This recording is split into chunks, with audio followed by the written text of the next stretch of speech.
नगर तालुक्याने पुढाकार घेतला, पण पूर्ण जिल्ह्याने सहभाग नोंदवलाय, त्याबद्दल खरं तर कौतुकाची गोष्ट आहे. सरांनी एवढं छान नोट्स काढून आणल्या होत्या, तेव्हा मला टेन्शन आलं की साहित्य वाचनाने अध्यापक प्रभावित होते का.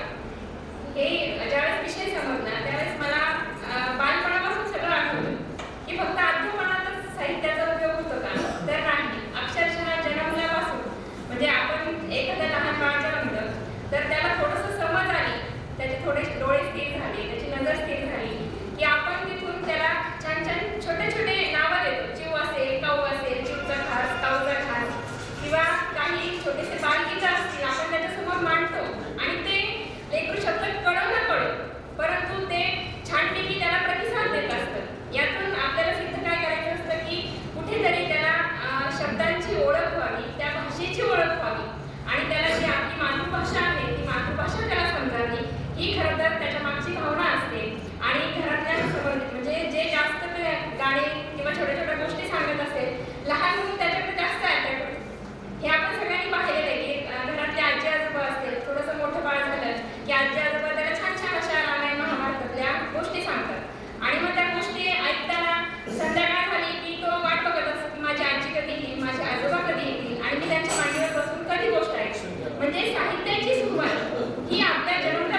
लेखकाचा जन्म, मृत्यू झाला असेल तर मृत्यू